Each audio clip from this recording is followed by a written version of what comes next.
참으로 위대하시고 또 영원하신 아버지 하나님, 오늘도 저희들과 임마누엘 해주시고 또 지금 이 순간까지 걸음마다 또 시시때때로 저희들과 동행하시면서 저희들이 간절한 기도와 또 하나님의 뜻 가운데 저희들을 인도하여 주시는 감사를 드립니다.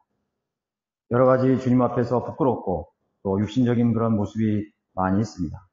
주님의 보혈로 다 제거시켜 주시고 또 말씀의 물로 다시 한번 정결케 해주셔서 자비의 보좌 앞에 우리가 담대하게 나갈 수 있는 그런 믿음과 담력을 가질 수 있도록 역사해 주시기를 원합니다. 세상의 마지막이 다가오고 있습니다. 라오디아 교회 시대에 지금 황혼이 깃들고 있습니다. 배교가 정점이 이렇고 참으로 믿음을 찾아보기 힘든 이러한 상황 속에서 저희 대한민국의 이 땅에 참으로 우리 믿음을 가진 그리스도인들, 바른 성경과 또 진리로 무장한 그런 그리스도의 군사로서 저희들을 불러주시면 감사를 드립니다. 저희들은 칼과 또 창이 아니라 또 진리와 사랑으로서 또 성령과 하나님의 위대하신 능력으로서 믿음의 선한 싸움을 싸워야 하는 그런 명령이 저희들에게 주어졌습니다. 이 일들을 주님이 오시는 그날까지 끝까지 잘 완수할 수 있는 그런 신실한 종이요 또 그리스도의 군사로 하나님 세워주시기를 원합니다. 오늘 이 시간을 주님께서 축복해 주시고 또 모든 시간을 통해 영광 받아 주십시오. 주 예수 그리스도 이름으로 기도드렸습니다. 오늘 하나님 말씀은 잠언 14장 28절로 31절이 되겠습니다. 잠언 14장 28절로 31절. 백성이 많은 것은 왕의 영예이나 백성이 적은 것은 통치자의 멸망이니라. 노하기를 더디하는 자는 크게 깨달은 자이나 영이 조급한 자는 미련함을 드러내느니라. 건전한 마음은 육신의 생명이나 시기는 뼈를 썩게 하느니라. 가난한 자를 억압하는 자는 그를 지으신 분을 비방하나 그를 영화롭게 하는 자는 가난한 자에게 자비를 베푸느니라. 제목을 위로부터 오는 권세라는 제목을 다뤄봤습니다. 제가 강론을 드리지는 못하고요. 28절하고 31절만 뽑아서 시간상 이렇게 강론을 드리겠습니다. 지상의 모든 권세와 능력 그리고 지혜와 명철은 저절로 나오는 것이 아닙니다. 높은 곳으로부터 출처가 있습니다. 높은 곳으로부터 오는 것입니다. 높은 곳으로부터 오는 것은 외계죠, 외계. 외계에서 오는 것입니다. 근데 그 외계에서 오는 것 중에서 정국, 우리가 성경적으로 하나님의 보좌가 있는 것은 셋째 하늘 정국에 있습니다. 정국에서 모든 권세가 나오는 것입니다. 영적인 권세도 나오고 정사와 권세와 능력과 이 지상의 모든 하나님께서 세우신 그런 체계들의 권위가 그곳으로부터 오는 것입니다. 그래서 우리는 하나님의 보좌가 있는 곳을 우리가 바라보는 것이죠. 셋째 하늘이 있는 곳입니다. 그리고 그곳으로부터 또 기회가 주어지는 것입니다. 하나님께서 기회를 주시는 것이에요. 모든 기준이 거기서부터 오는 것입니다. 그래서 하나님께서는 그 그리니지 천문제, 영국 우리 그리니지 천문제를 이제 경도와 위도의 그 기준점으로 삼았잖아요. 그게 바로 영국이에요. 킹 제임스의 언어를 가진 영국을 하나님께서 이 땅의 기준점으로 삼은 거예요. 거기에 또 시계를 맞췄어요. 그 그리니치 천문대가 지나는 곳이 뭐냐면 정국입니다. 정국을 기준으로 해서 나오는 것입니다. 심지어 마귀가 이 세상의 신으로서의 권세를 얻은 것도 하나님께서 주신 권세라는 걸 잊지 말아야 됩니다. 마귀도 하나님께서 허락하시는 허락을 받아서 자신의 능력을 이 지상에 펼치는 거예요. 빌라도 법정에선 예수님께서 빌라도는 이렇게 말했죠. 예수님께서 빌라도에게 이렇게 말했죠. 너를 십자가에 못 박을 권세도 놓아줄 권세도 있다고 했던 거죠. 빌라도가 예수님께 말했습니다. 너 예수를 십자가에 못 박을 권세도 나에게 있고 십자가에서 놓아줄 권세도 내게 있느니라. 빌라도나 그 당시에 로마 제국의 군봉 아니었습니까? 그랬더니 주님은 이렇게 대답하셨어요. 요한복음 19장 11절에서 위에서 내게 주신 것이 아니라면 너를 대적할 아무런 권세도 갖지 못하였을 것이니라. 그러니까 빌라도가 예수님을 십자가에 못 박고 놓아줄 수 있는 그 권세마저 누가 주는 거예요? 위에서 줬다고 그랬습니다. 위에서. 높은 곳으로부터 오는 권세를 빌라도에게 줘서 예수님을 십자가에서 놓아줄 수 있고 또 십자가에 못 박을 수 있는 권세가 결정력이 거기에 있는 거예요. 하나님께서 허락하신 권세라는 것이죠. 이 세상의 모든 지도자들 있죠. 왕도 있고 총독도 있고 황제도 있었고 또 근세 대통령도 있었고 수상도 있고 또 총독 무슨 지방 정치 세력 또 종교의 그런 교황이라는 사람도 있죠. 교황, 주교, 대주교 또 지방 정치 세력들 심지어는 한 부족의 추장의 자리까지도 만물을 충만케 하시는 분으로부터 주어졌다는 사실을 우리는 성경을 통해서 분명하게 알 수 있는 거예요. 그래서 그들은 자신들뿐만 아니라 지배를 받는 그러한 민족이나 국민들의 판도와 운명을 좌지우지할 수 있는 거예요. 좌지우지할 수 있는 것입니다. 그러니까 하나님께서 그런 걸 다 허락하셨다는 거예요. 김정은이도 하나님께서 그걸 허락하신 거예요. 히틀러도 하나님 허락하신 거라고요. 천황도 하나님께서 허락하신 권세라고요. 무솔리니, 무슨 가다피, 하나님께서 허락하신 거예요. 그래서 성경을 보려면, 왜 하나님께서 그런 사람을, 그런 지도자들을 왜 세워가지고 사람들을 고통스럽게 만드느냐, 이렇게 하는 거예요. 그러나 이 세상의 신은 마귀라는 사실을 분명하게 알아야 됩니다. 마귀는 하나님 다음으로 능력을 가지고 있는 권세자라는 걸 알아야 됩니다. 그래서 그 권세자가 하나님의 허락하에서 이 세상을 지배할 수 있는 통제권을 이양받는 것입니다. 한시적으로 하나님께서 허락하신 겁니다. 28절에 백성이 많은 것은 왕의 영예이나라고 말했죠. 민심은 하늘의 뜻이란 말이 있듯이 여론이나 세대의 흐름은 우발적인 것이나 우연적인 것이 아니에요. 로마 제국이 동서 로마 제국 시대가 약 1500년간 그렇게 이어졌는데 그 당시에 동서 그 황제들을 합치면 172명의 황제가 등극하고 폐위됐어요. 그런데 이제 우리가 실질적으로 따지면 서로마 제국을 전성기를 동안에 측근이나 근위대에 의해서 암살당한 황제가 무려 51명의 황제 중에서 12명이나 너무 많은 거죠, 그죠? 예. 황제의 자리로 그렇게 강력한 황제인데도 황제가 누구한테 죽였냐면 자기 근위대, 그러니까 자기 경호하는 그런 부대의 장군이나 그런 부하들이 죽은 거예요. 자기 측근에 있어 죽은 거예요. 어떤 경우에는 원로원에서도 죽인 경우도 있지만은 그렇게 해서 사람들이 비명에 갔다고. 그래서 하나님께서 그 왕을 세우고 폐위시키는 것을 하나님이 하시는 거예요. 이거 자기 측근이 자기를 죽일 줄 어떻게 알았어요?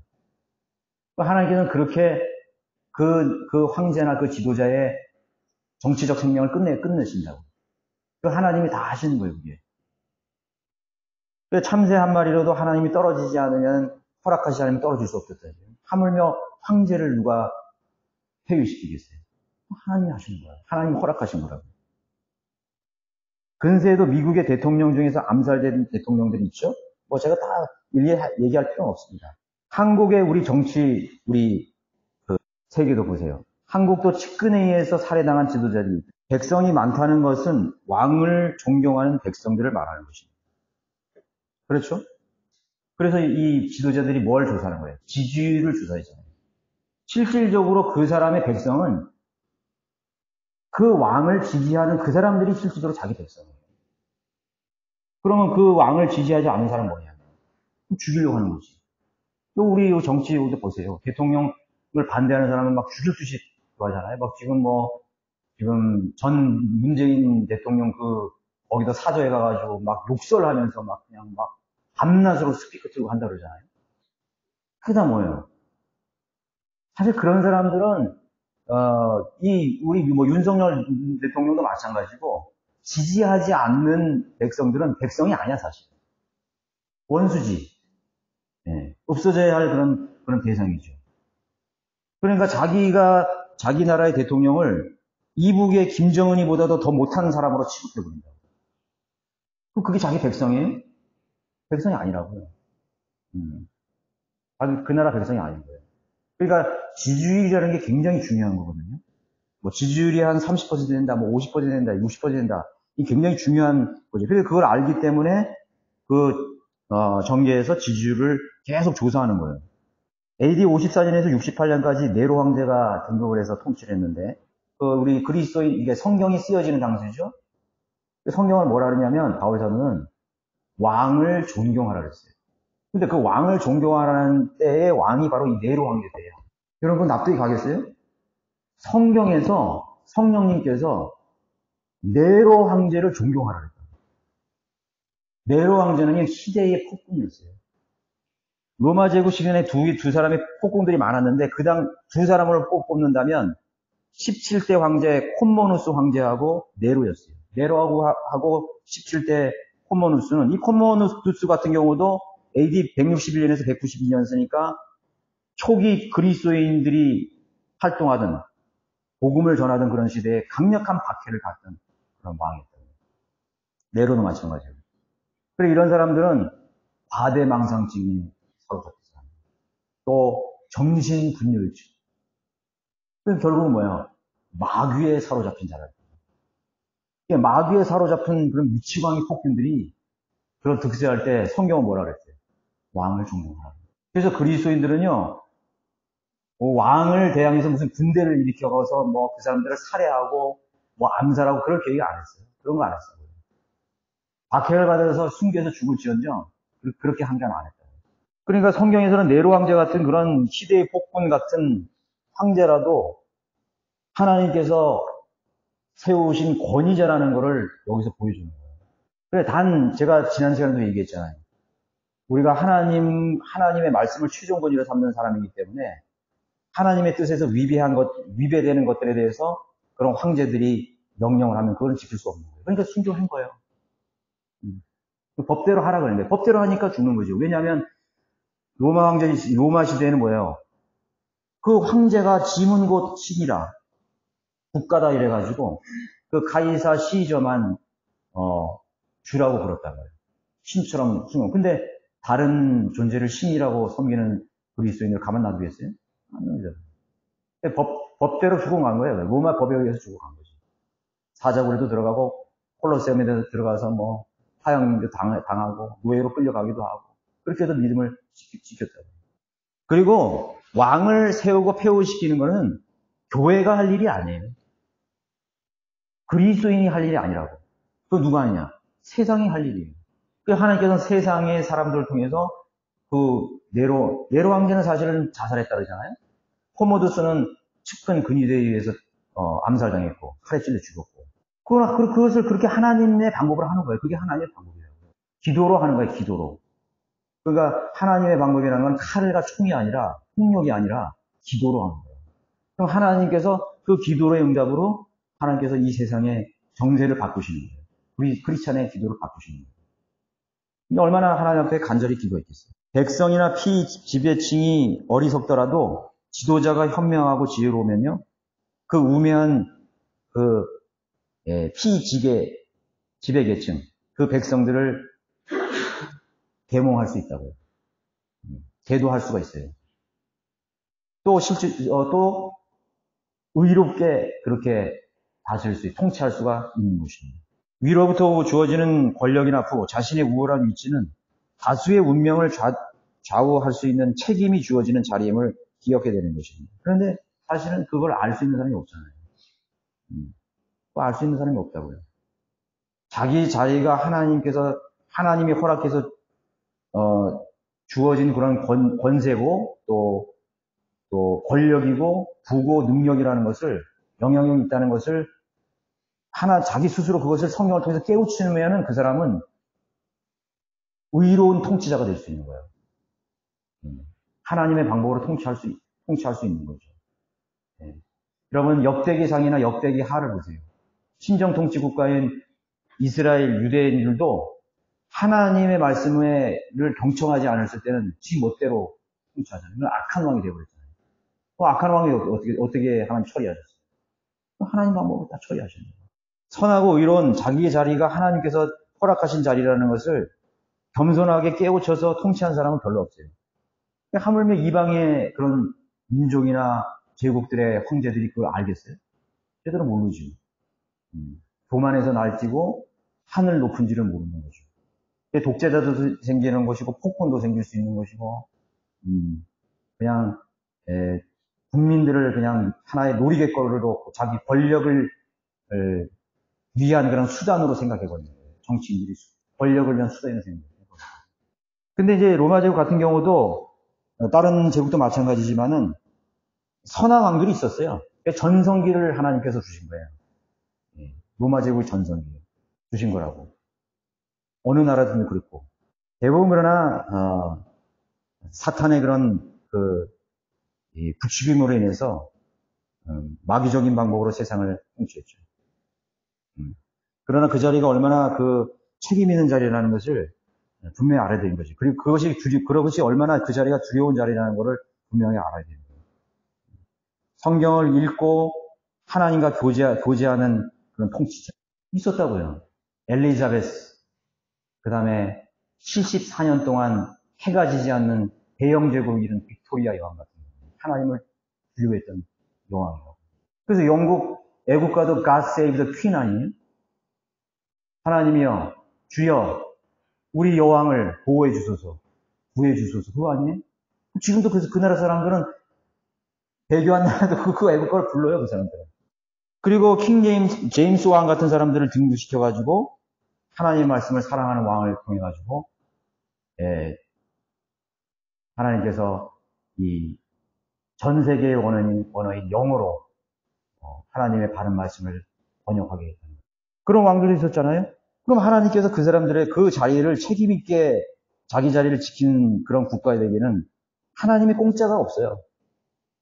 하나님께서 그 자리를 책임 있게 자기 자리를 지키는 사람은 소중하게 생각하는 사람은 있고 그것을 실행하는 사람들은 하나님을 두려워할 줄 알고 하나님 말씀을 사랑했던 사람들은 그걸 준다고요. 그걸. 미국의 역대 대통령 같은 것도 그렇죠. 역대 대통령 같은 거예요. 이라크 걸프만이 전쟁이 일어났을 때 아버지 부시도 걸프만 전쟁에 개입됐었죠.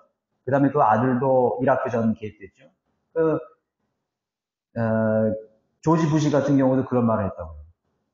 이 전쟁이 안 풀리니까 자기가 일어나서 할 수 있는 일은 새벽에 일어나서 성경을 읽고 기도하는 일. 뭐 그 사람이 얼마나 믿음이 있었겠어요. 얼마만큼 그렇게 없었다고 보는 사람들. 그런데 최소한 그 사람들이 위기에 닥치니까 그 사람이 할 수 있는 일은 아침에 새벽에 일어나서 성경 읽고 하나님께 기도하는 것밖에 없었고. 최소한 그 자리를 지키는 사람들은 그 사람의 정책이 잘 됐건 뭐하든 하나님께서 그런 나라들을 번영하게 하시는 거예요. 그래서 지혜를 주셔가지고 유대인들을 보호해주고 그들에게 자유를 허락해 주는 거죠. 그럼 하나님께서 그런 것에 대한 그런 대가를 반드시 하나님께서는 지불해 주시는 거예요. 모슬렘 국가 지도자, 모슬렘 보세요. 모슬렘이 나라치고 어느 나라가 구경하는 나라가 있어요. 영향력 끼치는, 세계 역사에 영향력 끼치는 나라가 있어요. 공산주의 국가 중에서 어떤 나라가 세계에 영향력을 끼치는 그런 나라, 주도하는 나라가 있었어요. 번영과 명성, 명예가 주어지는 것입니다. 성경을 읽고 주님과 교제하는 지도자는 우리나라는 그런 지도자가 딱 한 명밖에 없었잖아요. 이승만 대통령밖에 없었어요. 이승만 대통령을 통해서 이 나라가 사실 실질적으로 건국이 된 거라고. 그런 대통령을 세워서 하나님께서 건국한 거라고. 또 한반도가 공산화될 수 있는 절체절명의 위기 속에서 이승만의 그런 기치가 아니었더라면요, 우리나라는 끝장났어요. 우리나라는 UN 16개국이 오기 전에 이미 다 공산화가 될 수 있을 거예요. 그런데 UN 16개국이 우리나라에 참전하기 전에 먼저 들어간 부대가 있었죠? 그 부대가 뭐예요? 일본에 주둔하였던 주일 미군이 먼저 우리나라 대전으로 투입된 거예요. 그거 아세요? 그 사람들은 유엔의 산하에 있었던 사람이 아니에요. 유엔군이 이미 오기 전에 이미 지금 오산, 수원 이 방어선을 지키기 위해서요.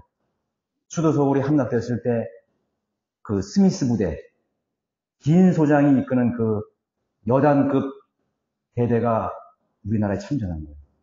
만약 이승만애가 간절히 그 미국에 요청을 안 해가지고 그 부대가 안 들어왔더라면요. 이미 벌써 다 부산이고 뭐 다 떨어진 거예요. 그래서 그 딘소장은 결국 어떻게 됐어요? 대전에서 포로가 됐어요. 소장이. 사단장이 그 포로가 됐다고. 그렇게 치열하게 싸웠다고 하더라고요. 맨몸으로 그 탱크를 막아낸 거예요, 그 사람, 미군들이. 그런 그 역사가 있었어요. 그래서 그러한 역할을 하는 것이 바로 이승만 대통령이에요.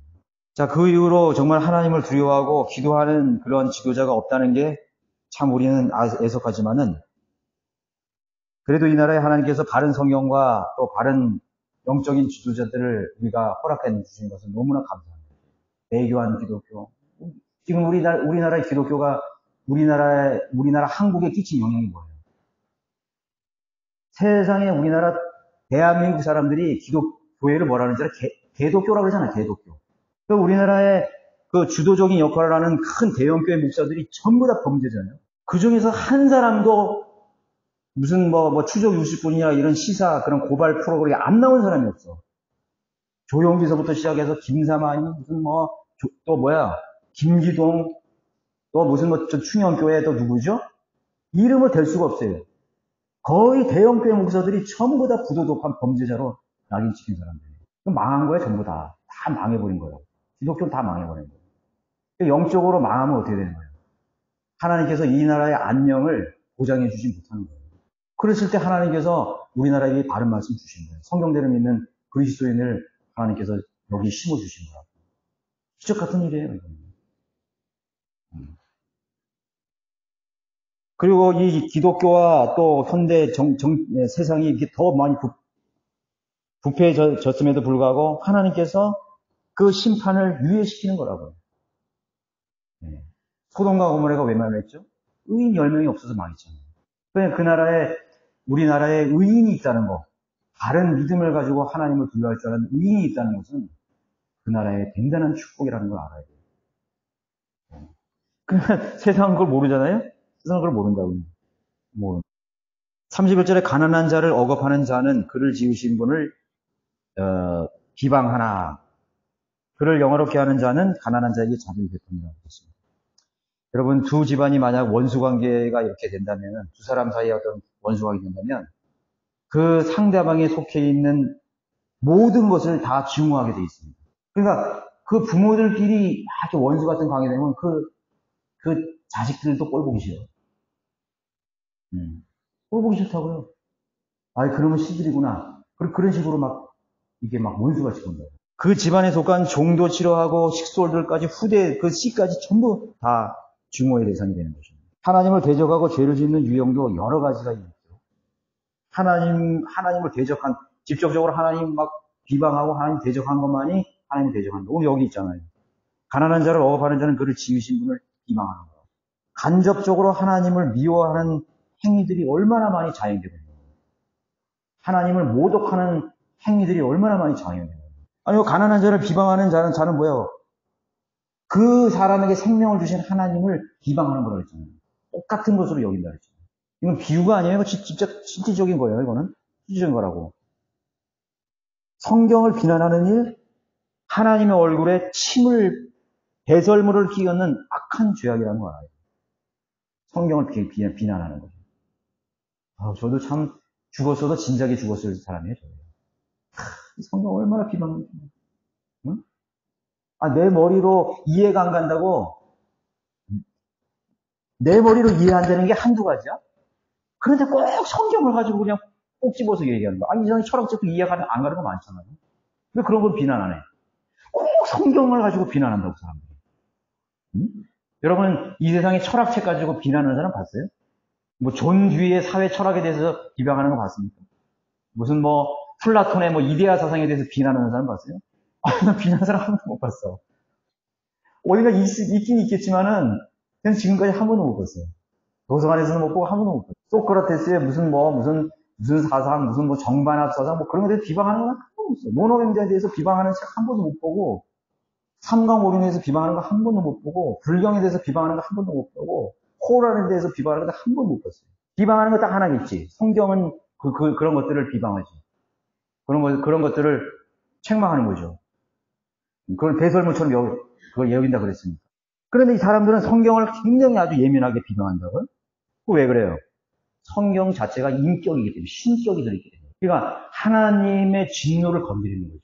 저도 한 성경을 막 이렇게 비방했을 때 아주 그냥 겁 없이 무식하면 용감하다고 그 성경을 막 그냥 비방한 거예요. 저도 어릴 때 주일학교 다녔어요. 근데 그때 주일학교 선생님이 저에게 성경을 비방하는 그런 죄에 대해서 강력하게만 가르쳐줘도 난 성경 비방 안 했어요. 이 세상에서 가장 큰 죄는 성경을 비방하는 것이 가장 큰 죄예요. 그건 씻을 수 없어요. 그거 돌이키지 않으면요, 그 사람 생에는 평탄할 수가 없어요. 그리고 두려워야 된다고요. 하나님 말씀 두려워야 된다고. 그 제일 많이 비방받는 책이 뭐죠? 킹제임스 성경이라고. 하나님의 바른 말씀 킹제임스 성경이 가장 비방받는 거예요. 그럼에도 불구하고 킹제임스 성경은 1611년 이전에 최고의 베스트셀러가 되었죠.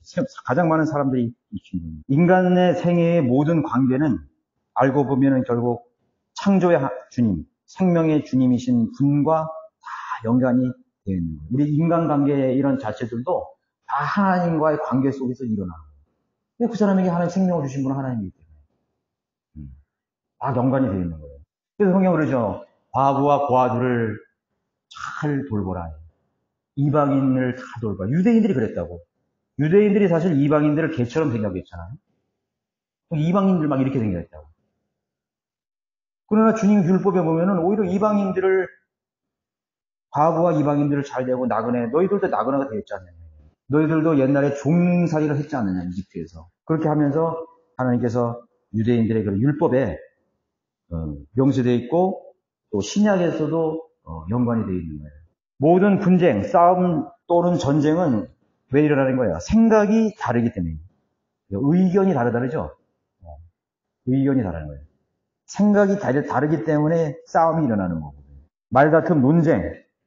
그런 생각이 다른 것은 논쟁으로 이루어지고 서로에 대한 신상 모독과 또 그런 폭력과 그 다음에 상해와 또 살인까지 불러일으키는 그런 불행을 초래하게 되는 것이에요. 사람의 생각이 다름으로 인해서 그런 살인까지 저지게 되는 거예요. 사실 살인사건을 보면은요, 뭐 별거 아니야, 보면. 그죠? 처음엔 딱 별거 아니라고. 운전하다가도 또 사람 죽이는 경우도 있잖아요. 왜 끼어들었냐, 왜 깜빵이 안 켰냐. 그게 뭐 싸울 일이야, 그게. 우리나라 사람들 크락션 많이 울리죠? 엄청나게 많이 울립니다. 저는 필리핀 가보니까 잠을 못 잤어요. 이야, 이 크락션 소리가 새벽부터 아주 그냥, 저도 웬만하면 자거든요? 잠기가 어두워가지고. 5시부터 울려. 그런데 크락션 소리를 2시간이 지나고 3시간이 안 울리는 나라는 처음으로 봤어요. 내가 많은 나라는 봤지만 캄보디아. 캄보디아 갔더니 여러분 같이 갔죠? 크락션 소리 들어봤어요? 이야, 크락션 소리 안 울려. 막 차가 엉키고 오토바이가 엉켰는데도 크락션 안 울려. 역시나 복음도 잘 받았대요.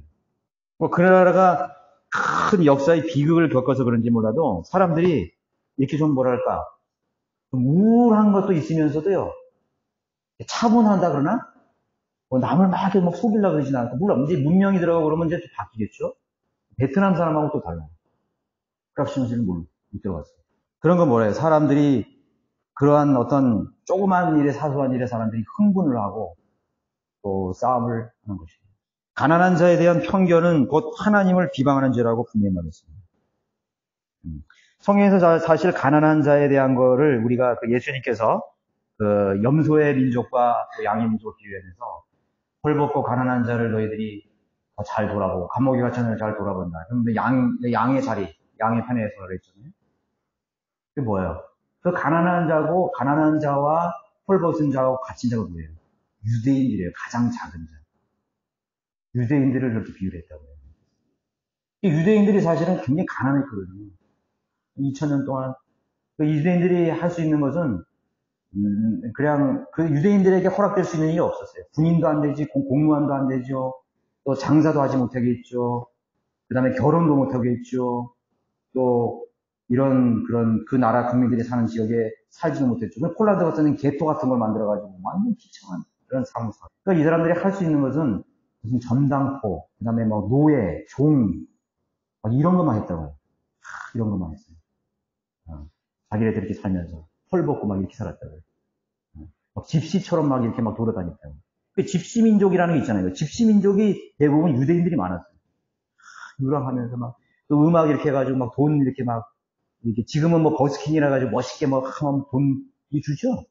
그러나 그 당시에는 그 유대인들이 바이올린 같은 걸 많이 가지고 다녔어요. 아주 뭐 하면서 이렇게 돈 버스킹도 아니지 거지 동경하는 막 그렇게 살았다고요.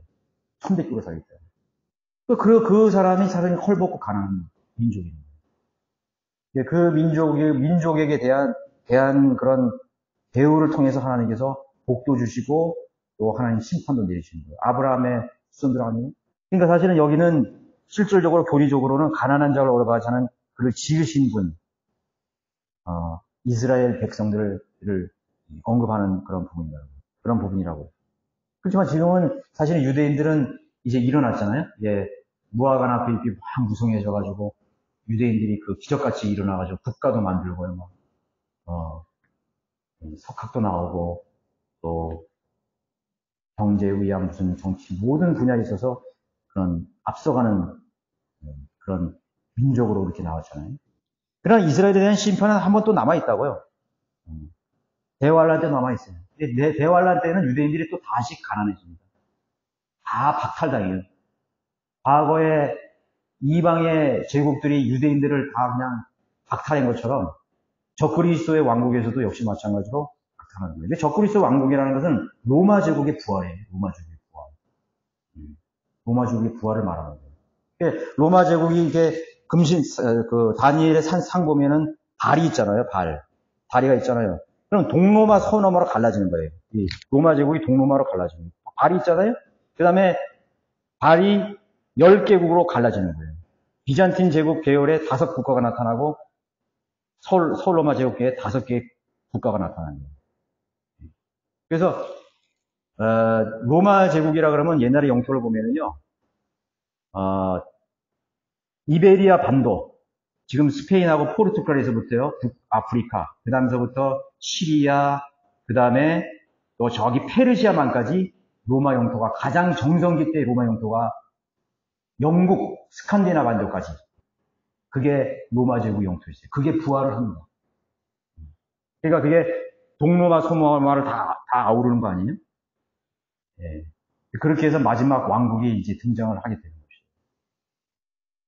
그때 또 유대인에 대한 이제 전무후무한 대박해가 다시 이 역사 속에 등장이 돼가는 것이에요. 다시 등장하는 것입니다. 유대인에 대한 박해가 일어나는 거예요. 그때 역시 또 다시 이방 민족에 대한 하나님의 그런 관계를 통해서 하나님께서 심판하신 게 나왔죠. 양의 염소와 또 염소의 민족을 갈라놓는 거예요. 그때 사실은 양의 민족과 염소의 민족으로 갈라놓는 거죠. 그거는 개인적인 것도 돼요. 개인적인 그 사람이 그들을 어떻게 됐느냐는 거죠. 우리가 그것을 역사적인 사례를 통해서 많이 우리가 배우게 되는 것이죠. 또 유대인들을 비방하고 그들을 또 박해하는 것, 이게 된 것입니다. 그래서 또 우리가 더 나가서 영적인 종교를 볼 때 유대인뿐만 아니라 특별히 우리 그리스도인이 있죠? 하나님을 사랑하고 하나님과 동행하는 그런 하나님의 들에 대한 그런 대우들, 그런 생각들은 곧 그를 지으신 하나님을 그렇게 대우하는 것입니다. 여러분들은 자긍심을 가져야 돼요. 여러분들은 하나님께서 진리로 여러분들을 잘 이끄시는 분이기 때문에 하나님 역시 우리들을 독특한 보물로 우리를 여기신다 그랬잖아요. 우리 교회를 하나님께서 독특한 보물이라 했어요. 유대인들도 독특한 보석이라고 그랬지만은 우리도 독특한 보화라고 그랬다고. 그래서 하나님께서는 여러분들과 동행하시고 여러분들은 눈동자같이 보호하세요. 눈동자같이 보호하세요. 네. 그래서 여러분들은 이 세상 사람들에 대해서 막 이렇게 막 주눅 들고 뭐 저 사람은 뭐 사회적으로 나보다 높으니까 나보다는 계급이 높으니까 뭐 굽신굽신 절대 그렇게 할 필요 없다고요. 절대 그렇게 하면 돼요. 우리는 하나님의 아들들 아니에요? 하나님의 아들들이잖아요. 하나님의 아들들이라고. 그 사람들은 마귀의 자녀들. 당당하게 해야 되는 거예요. 이제 하나님 예수 그리스도 안 믿으면 당신 심판받는다. 지옥 갑니다. 그 진리를 그렇게 전해야 되는 거예요. 그러니까 지옥 얘기하니까 요새는 뭐 싫어한다가지고 그걸 딱 빼버리고 한다는 거예요. 그건 복음 아니죠. 그러니까 진실이라는 게 뭐예요? 진리라는 게 진실을 얘기하는 거 아니에요.